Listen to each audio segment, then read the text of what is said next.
चर्चा चल रही है रोज। अभय सिंह जी, आप रोज जाएंगे गेट से निकल के, हर जगह मीडिया के लोग बैठे होते हैं, तो 4 दिन बाद वो एक दिन आपसे पूछ लेते हैं कि किस काम से आते हो आप रोज। हमने पूछा, आपने मुझे बताया कि वो शिक्षा मित्रों की समस्या है। तो इधर आओ, बताओ क्या क्या समस्या है, क्या होने वाला है। अब आपने हमसे बता दिया कि बात हो गई है मंत्री जी से और वो सब तैयार है, तो प्रस्ताव मैं, तैयार है। अगर वो मुझसे पूछेंगे तो मैं यही बताऊंगा ना कि हमारे शिक्षा मित्रों का मानदेय बढ़ने की उम्मीद है, सर, दिन भर कि मैं इतनी बड़ी पूरे पोस्ट है, पूरे इतने बड़े उत्तर प्रदेश सिस्टम के को संविदा देखकर भी अब ये कर्मियों का लगता भी है आपको कि कोई सामूहिक नहीं बयान बताएगा। दे दूंगा। अभय जी, बस वो अभय आपकी जी, उम्मीद को हाईलाइट कर देंगे और बाकी चीजें, आपका नाम और बाकी चीजें गायब कर देंगे और उम्मीद को हाईलाइट करके और खबर को अच्छे से बढ़िया सा सजा नहीं, संवार के लेकिन लगा देंगे। इन्होंने तो लिख दिया कि उत्तर प्रदेश के सभी संविदा कर्मियों को, सैकड़ों विभाग में संविदा कर्मी हैं, केवल एक विभाग में तो हाँ, है खबर नहीं। ऐसी थी, अगर मैं बता रहा खबर हूं तो ऐसी मैं थी। सिर्फ एक विभाग का बताऊंगा। नहीं, हाँ, वो बात भी आपकी वो सही है। सर्च की जाती है कौन तो वो कौन से खबर संविदा कहीं से विभाग है। आधिकारिक पुष्टि हुई थी? वो सभी संविदा विभागों देखिए में वो नेता है, सीनियर, सभी संविदा विभागों से चर्चा की जाती है, सभी संविदा विभागों से चर्चा की जाती है, फिर सरकार से पूछा जाता है। जो सरकार के एक आध दो विभाग के हैं, तो उन्होंने कहा हमने श्रम मंत्रालय से बात कर दी, तो उन्होंने कहा कि अभी केंद्र से एक आदेश आया हुआ है जिसमें चर्चा है कि न्यूनतम वेतन बढ़ेगा। न्यूनतम वेतन बढ़ेगा तो उसका पुनरीक्षण होगा। अब पुनरीक्षण में कौन कौन लागू होंगे, कौन कौन अलग होंगे, ये किसी को पता नहीं है। पुनरीक्षण में कौन कौन दायरे में आएंगे, सरकार किस किस को लाएगी, लेकिन हमें पता है कि प्रदेश में 8 लाख संविदा कर्मी ऐसे हैं जिनका मानदेय बढ़ सकता है। उनने भी बता दिया कि पुनरीक्षण का स्टेटस आ गया है। अब पुनरीक्षण का रिपोर्ट जाएगी पहले तो केंद्र सरकार को, केंद्र सरकार फिर फाइनल करेगा कि इस दायरे में कौन कौन आते हैं, फिर वो रिपोर्ट वापस भेजी जाएगी, फिर तय होगा कि किसका बढ़ेगा किसका रुकेगा। अरे बड़े चोचले हैं। और अनुदेशक शिक्षा मित्र का तो वेतन दोनों सरकारों के कंबाइंड उससे होता है।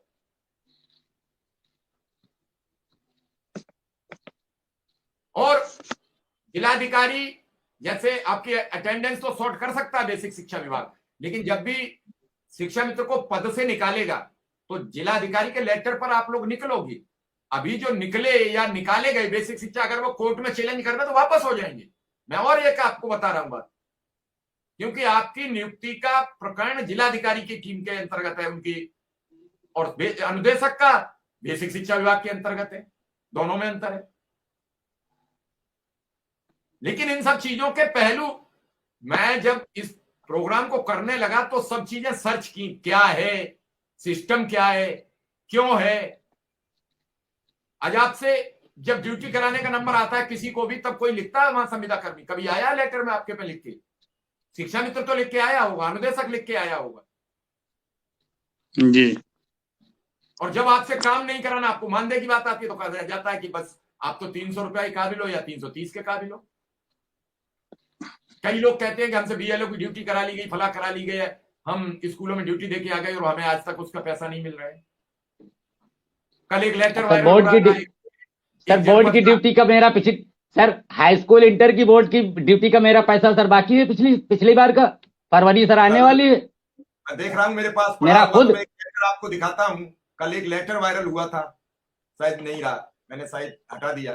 एक लेटर वायरल हो रहा था एक जनपद का, एक एक स्कूल में 2-2 शिक्षा मित्र हैं। वो कैसे है, कैसे हो गया वायरल, कहां से आ गया?